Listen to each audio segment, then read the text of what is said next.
You may know Guy Clapperton as a journalist or a media trainer. A while ago he wrote a book called The Smarter Working Manifesto, and I think it's a book that people really should have read before they were abandoned to remote working last year. It talks about how it's really not about having all the right technology in place, it's much more about culture and about the way you treat your people and the way you manage yourself as well. So that's why Guy's here with me today. I'm not going to talk to him about his media training and his journalistic work that he does at all for a change, although I normally do it a lot. Thank you for joining me, Guy. You're more than welcome, Lytton. Thank you for having me. Have you ever worked in an office and enjoyed it?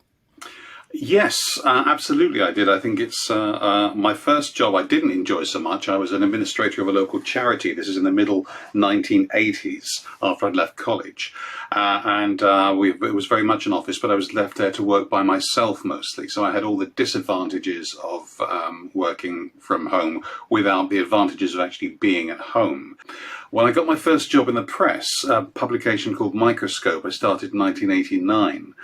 Then I had people all around me, and you've got that person you don't really like, and you've got the people you get on with like a house on fire, maybe too well because it distracts you from your work, and you get used to the people dynamics.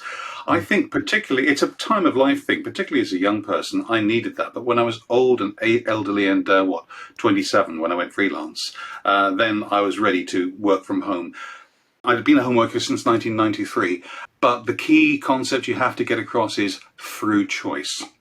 The last year has been radically different because people who have no interest in working from home, who have never claimed they have the discipline, who have never claimed they could do without people for a while, have also had to work from home. You've had people who've got small children, you may know the feeling, who suddenly have to work from home. And this is not an appropriate environment to work from home in. Some of them, younger people, we all know that it's so difficult to get on the property ladder or to, rentals are so expensive in, say, London or various other places. They're working from home, but they're actually working from their parents' homes, or they're working from a shared home where they all want to use the kitchen table. So it's a very different dynamic, very different indeed. We are starting to move towards lockdown reopening and the country reopening, and people thinking about how do we get back to the office. And that does mean that some people are going to get that choice. The Smarter Working Manifesto has a really important point about you should choose the space that you work based on the task, the activity that you're doing. Absolutely right. And I think the other thing I would bring in on that is something that I picked up on whilst working with you. People always talk about a work-life balance, which I think is a load of rubbish because I've Googled it and apparently I am alive when I'm working. It's just a fact. But you used to talk about a work-fun balance.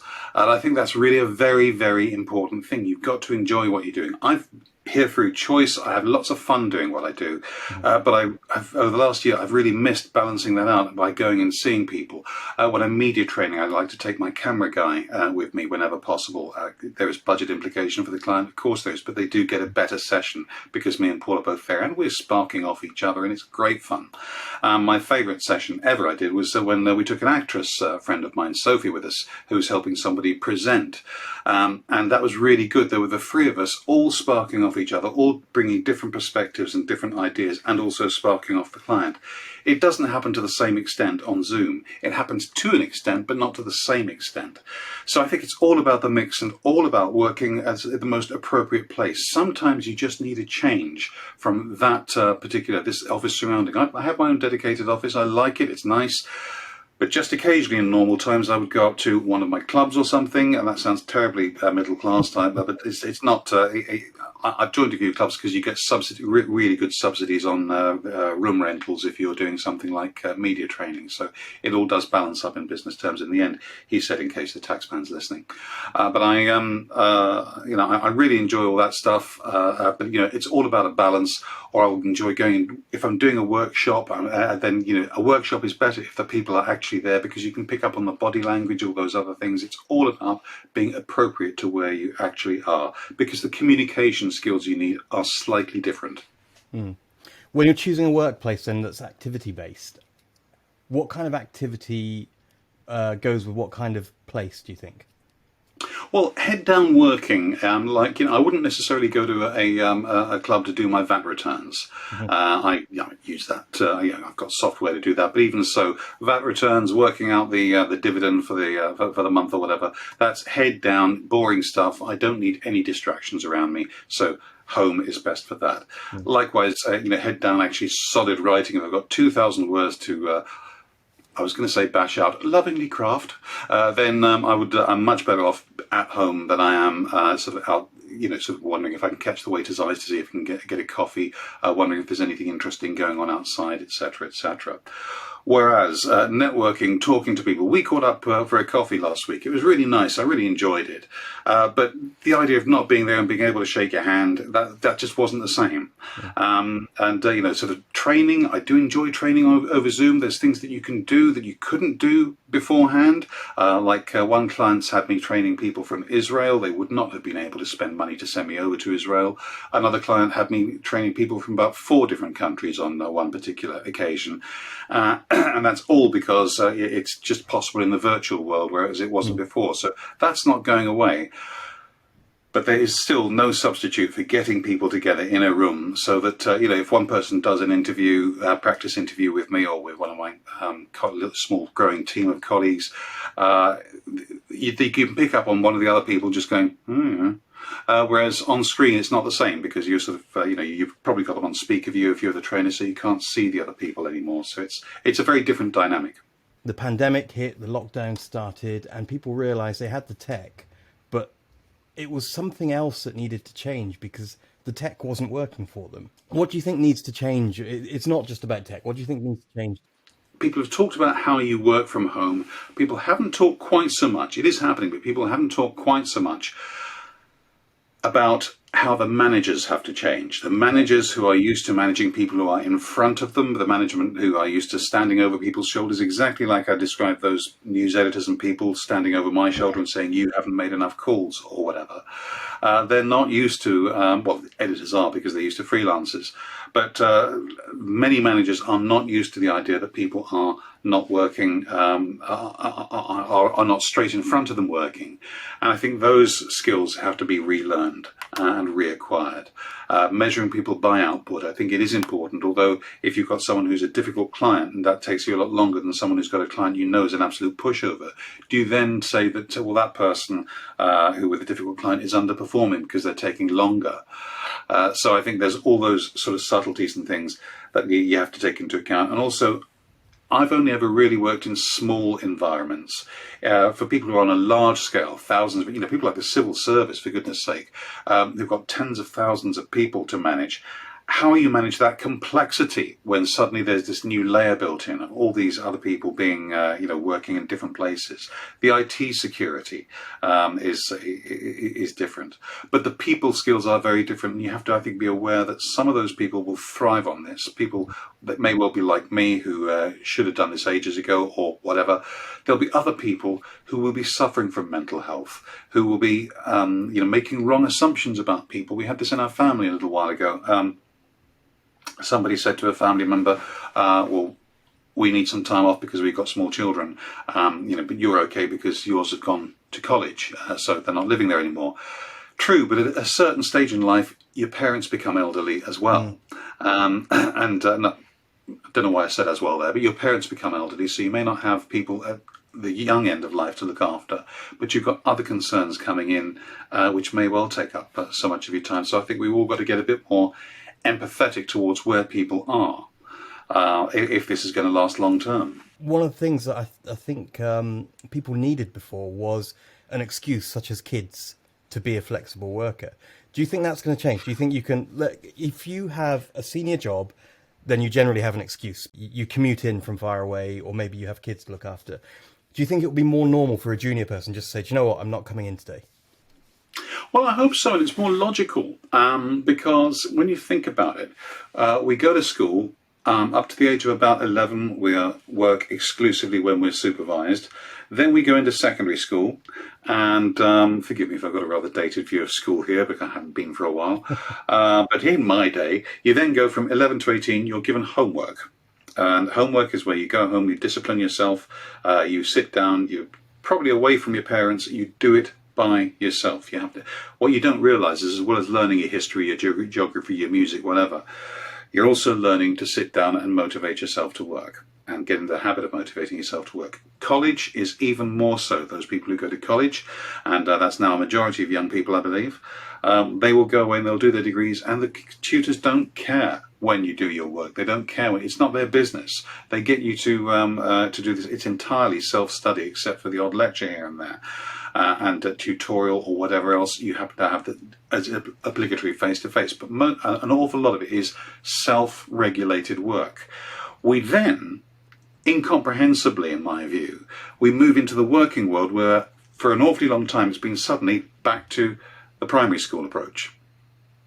Whereas actually I think it makes a lot more sense to move into, okay, build on that self-motivation, that self-management approach in areas where it's possible. I mean, if you're an actor or something, then obviously you're not going to say, I don't feel like turning up today. Sorry, the camera crew's down there and everything. If you're a manufacturer or in manufacturing, you've got to be there on there's all sorts of areas where it's not possible, but where it is possible. If you're that sort of knowledge-based worker, particularly with the technology we've got now that makes it so easy, I don't see any reason we shouldn't just build on those skills that we were building up the whole time during the education process. A lot of people do have a work-fun balance where they are doing work, but their work might be reading a book until very late at night that inspires them to do something great in a couple of days' time, for example. I think that's what work-fun balance is about for me. It's about giving yourself permission to be doing something that's focused on work, but then say, do you know what? I read a book last night for 2 hours, so I'm taking 2 hours off today.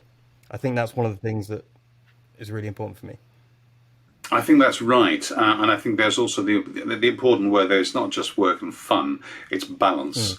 One of the best pieces of advice I ever had was from a speaker called Graham Codrington, who, if you ever get a chance to listen to him, he's a brilliant futurist, by the way. And it's not one of these waffly futurists. He really does know his stuff. He's done a lot of research. But he was talking to the Professional Speaking Association, and he said, "Treat your family as your best client." And that really spoke to me, because so many people, that's the danger of working from home. When I first started, people said, how do you actually motivate yourself? Why do you not just go for a lie down? Why don't you just watch telly all day? Actually, the difficulty is stopping. Particularly if you're dealing with an international client group or an international contact group. When I was writing in the early 90s, there were quite a few Japanese companies, quite a few American companies I'd be speaking to. The temptation to continue and not stop at 6 o'clock, 6:30 or whatever, because these people would be available 7:30, 8 o'clock, 9 o'clock, and it wasn't fair to Carol. I think I'd got my balance sorted out a bit better with when it came to my daughter being around. But I think you're right. It is that balance thing, and maintaining the ability to switch off and employ it. This is something that Plantronics found when I was writing that book, even 7 years ago, probably 8 years ago when I was writing it. It was published 7 years ago. They were very, very keen to make sure that their employees did switch off and didn't continue working until 9 o'clock, 10 o'clock, because they had their target to meet, because they might as well, because it was all there in front of them, because that is no good for your mental health, never has been. And with the extra pressure of the pandemic, and I don't think we should underestimate how that has affected people, this idea that there's this thing out there, that I think that's not switching off is a certain way to burn out. What do you think the future is then of the office? What do you think is going to happen in the next few years? I think I go back to when Bill Gates was writing his book. I think it was in The Way Ahead, which is about 1992, when he said that we would do an awful lot more home working, that the idea of the office, the nomadic office would become very big. It's taken a while. I think he would probably, if you would speak to him at that point, he would have been surprised to learn it's taken this long and a pandemic to make it almost universal.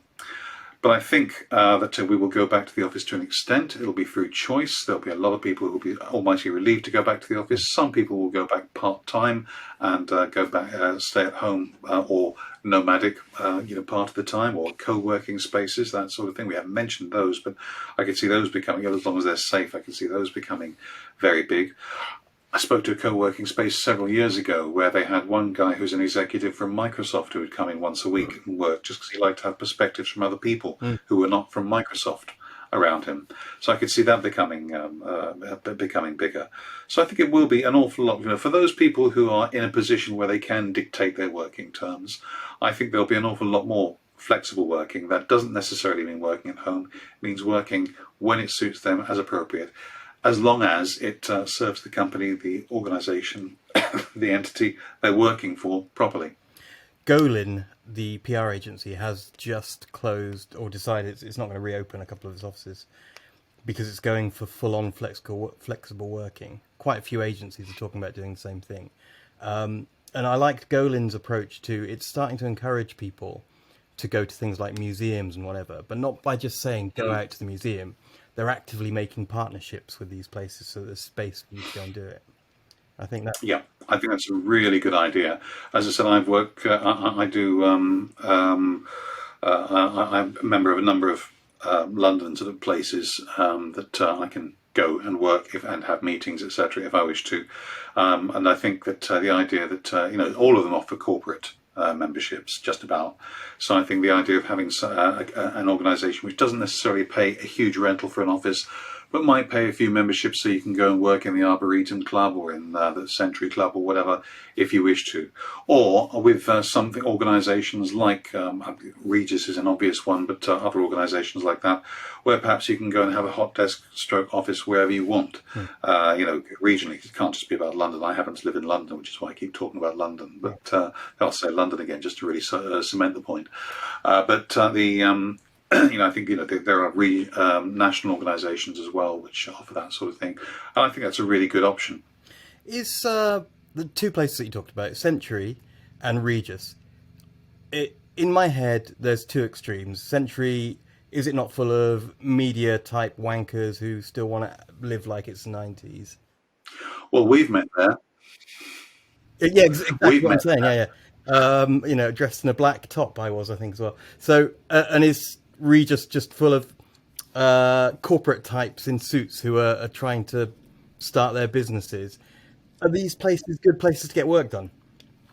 I think yes, they are, and it's all about being the appropriate place. I mean, the Century Club does quite like media type people, and people do sort of cluster around there a little bit. There's other places. A friend of mine is a member of the Chartered Institute of Accountants. I probably got the title wrong, but they've got a major club offering in the city, and you'll never guess what everybody does for a living there. So I think there is something about clustering around and sort of clustering around various different skill groups. But those are good networking opportunities as well. I think I see nothing wrong in that. I think that's all good. Regis, to my mind, is a little bit less niched because it really does state out loud that they are premises specialists. And I think that therefore that'll become whatever you make of it. Is it partly then just about finding what's right for you? It's not necessarily about finding your club. It could be anything. It could be just a place that has the right working facilities for you. Yeah, absolutely. And of course, don't forget things like all the coffee shops. You don't have to join anything. There's a load of coffee shops around. I know several people who really enjoy going and working in those. That's great. You do find sometimes that the coffee shops get quite annoyed by somebody basically renting a cup of coffee for 4 hours, not drinking it, and then just using the Wi-Fi. So that's something that they'll have to manage, I think. Maybe there's a place near me. I live near Crystal Palace in southeast London, and there's a place near me called the Paxton Centre where for I think it's £5 or something fairly nominal. Maybe £15, I can't remember, but you can go and work there for about 4 hours in the afternoon. They've got an upstairs space, and they're very happy for local people to go there. They know they'll drink coffee as well. They'll give you a coffee, but if you want more, then of course you have to pay for it. But I think paying for a little bit of time like that is a very good business model as long as the figures add up. Well, anything's a good business model as long as the figures add up, I suppose. But if you're the proprietor and you can actually make it work, and you've got a willing audience, I think that's a really good idea. I am hearing about hotels doing that kind of thing as well, finding a way to get people in. Oh yeah, lobbies, and people have been using hotel lobbies for and coffee shops for business meetings for years anyway. So I think the idea of having a sort of a membership attached or maybe even not a membership, just making it apparent that, we're available to people who just want to meet. I think it's a really good idea. I think that the people who need an office most often are seen to be the people who have got no space to work. So you've got your room, I've got my room. There are other people who are, working their bedrooms. There are other people working in shared kitchens with loads of flatmates. Do you think that offices are just going to be full of juniors and with all senior people tucked away in their sheds for a while, or whatever it is they're working? I really hope not, because as I said earlier, the whole education system is skewed towards trying to motivate you to work by yourself the whole time anyway. So I think people should be perhaps taking advantage of that. I think also those managers are realizing that they don't have to spend the money on as many offices as they used to. I don't think we're ever going to get away from the office completely. I think, for example, if you've got a lively sales team, it's not the same if they're not. If you haven't got that person next to you who's just hit a really big sale and you want to hit a really big sale and you're going to tease the what's it out of them in a very politically correct way, an up-to-date way, that's going to evolve and change as well. All those dynamics are going on too. But I think there is this, a buzzy office, a buzzy sales team is a buzzy sales team. I think you need that. But I would hope that it won't end up stratified around age. I think one thing that the pandemic has done in terms of, and I know I have a vested interest here, but do you remember people used to talk about the over 55s in terms of technology and how apparently helpless we were? That just went away immediately. People twigged that we could actually use Zoom quite competently. They've stopped talking about that, and that's a good thing. And I hope they will do the same for the younger end as well, because it's actually about you. It's not about a date on your birth certificate. Except for the occasional cat filter that has been stuck. I'm here live. I'm not a cat.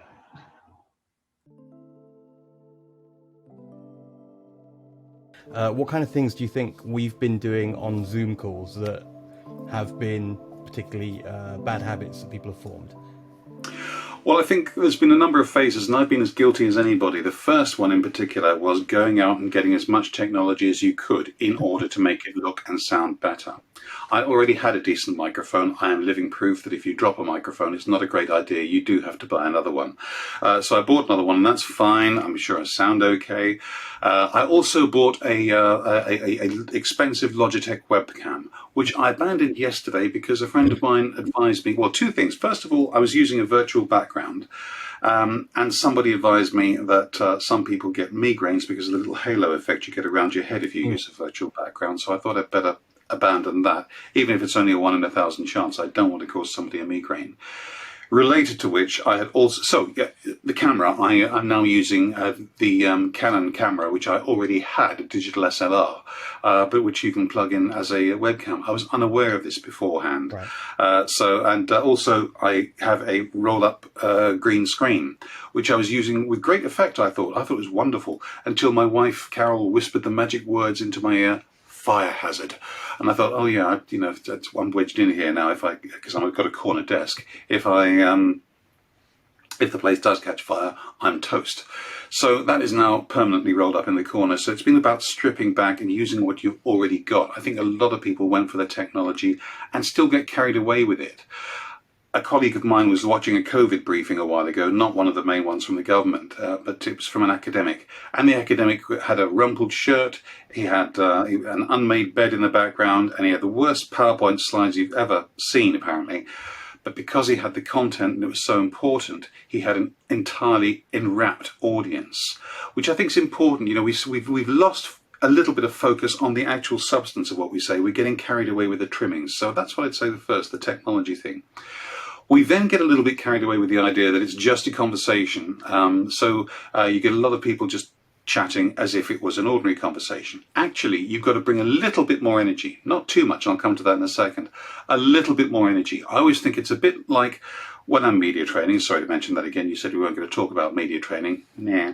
It's a bit like when I'm media training and I say to people, a lot of people say it's just an interview is just like a conversation. I always say it should be a little bit more like a Q&A after a keynote speech. in that you are having a conversation, but you're trying to have a conversation with a lot of people and you want them all to have something to take away from it. So I try to bring a bit of that when I'm doing presentations, but not so much that I sound like the classic smashy and nicey Radio 1 DJ from the 1980s, 90s. And quite a lot of your listeners probably won't know what Smashy and Nicey was. It was old comedy characters, Harry Enfield, and I'm starting to sound a bit old now. But you do get people who go a little bit over the top. So I think it's just bringing that little bit more energy, but not too much, reining it in just a little bit, and trying to make it a bit memorable. But not trying to speak in platitudes. Do you think that when we're on Zoom meetings, with internal Zoom meetings or client Zoom meetings, are we performing to a point? Yes, I think we are, because one of the most useful switches on Zoom that I've found is the one that says hide self-view. Right. Because then you don't have to look at yourself. Whereas if you've got Zoom and you can see yourself, I've noticed that my head bobs around when I talk quite a lot. It annoys the hell out of me. You probably haven't given it a moment's thought, but once you've seen it, you can't in yourself, something like that, you can't unsee it. So I think being able to switch that off is really good, because then you lose a little bit of self-consciousness.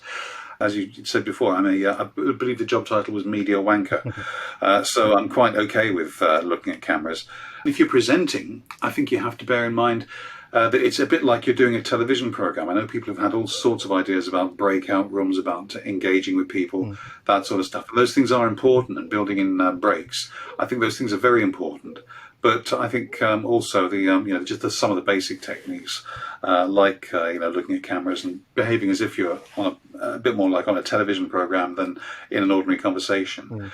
They become second nature after a while. But then we've all been used to speaking. My grandmother used to have a telephone voice. Right. She'd be speaking perfectly ordinarily, and then a phone would go and hello, oh, yes, yes, oh, yes, how very are you, and stuff like that. So I think we've all got our Zoom personas as well, to an extent. So you work with people who are not camera friendly, and definitely have over the years, who are maybe introverts and really don't want to be looking at a journalist, let alone a camera at all. What kind of advice do you give people who really don't want to be presenting but have to present? Well, first of all, nobody has to be good at everything. So if they're in a large organisation and they really don't feel that they have what it takes, then maybe feed that back to the manager. They tend not to hire me for that purpose. They tend to make me want me to take people out of themselves. But I find that sometimes the introverts are the people who are less likely to waffle and will get to the point and probably deliver a really good presentation once they just believe they can do it. Let's say I'm a bit shy and I'm suddenly looking at a camera all the time and presenting to people. What kind of things should I be doing to bring myself out myself? Is it physical, this process, or what happens? Well, I think first of all, get to the stage where you're comfortable with looking at the picture that's on the screen. I'm fairly central at the moment. I'm looking at the camera, so I know that I'm in focus. I've just started using this camera, so I know the picture's slightly better than it was yesterday, all of which is quite nice. So get a decent camera if you can. You may already have one. Don't overlook the technology you've already got. I've also got a decent microphone, so I'm not concerned about the clarity. I'm not concerned about the trimmings, I suppose, so I can just sort of get straight to it. I'm a bit extrovert anyway, so it almost doesn't matter what I think. But then I think for the more introverted, it's a matter of, slow yourself down. Give yourself a chance to think before you speak. If someone asks you a question, you don't have to answer immediately. You're not accountable to them. Oh, you might be accountable to them in certain work situations, but you're probably not accountable to them. So give yourself a pause. Think, okay, I'm going to start my answer there. I'm going to finish my answer there. And then just answer it and stop when you're comfortable. Don't be afraid to stop. And if you're talking to the media, don't forget it's the media's job to fill in any silences, not necessarily yours. So don't feel that if the journalist is waiting for you to say something, you have to leap in and say something immediately. That's just not the case. And that's what we should be doing. We should be thinking about that in Zoom meetings. I think I've noticed that people fill silences really quickly because they're worried that people will think they're just frozen or something. And they just won't give people that time. And I think people need those pauses to process what's been said. Yeah, even when we were just using phones, I mean, this is going back to the early 90s when I was on Microscope, there was one contact I had who every time I asked him something would always think before he spoke. And once he was taking so long, I actually said, "Are you still there?" And he said down the phone, he said, "Yes, that's the noise I make when I'm thinking," which was the best comeback I've ever had. And I've always remembered that. And I think that, we maybe because we're on screen, because we feel we ought to be animated, because we ought to bring lots more energy, we feel we ought to be really quick and answer rather than actually think about what we're saying some of the time. What do you think of people who are presenting or talking but not looking at the camera? So if they're looking away and talking to the side, is that natural? Is that weird? It can be. I mean, I'm just looking up now, but there's people who, even on stage, will occasionally they'll say, "Right, I'd like to talk to this presentation," and they turn around and they talk to the presentation, and it's really off-putting. I would rather see somebody present to me. I'd rather focus on the speaker than a presentation. If the presentation is that thrilling and indispensable, they can always send it to me afterwards. So, I want to engage with them while they're there, because that's the exciting bit. That's the bit that they can deliver and nobody else can. And if only they believe that and believe that about themselves, they'll probably do a lot better job. You can follow Guy on Twitter at Guy Clapperton and find out more about his work at clappertonmediaassociates.com. You can still buy his book, The Smarter Working Manifesto, on Amazon.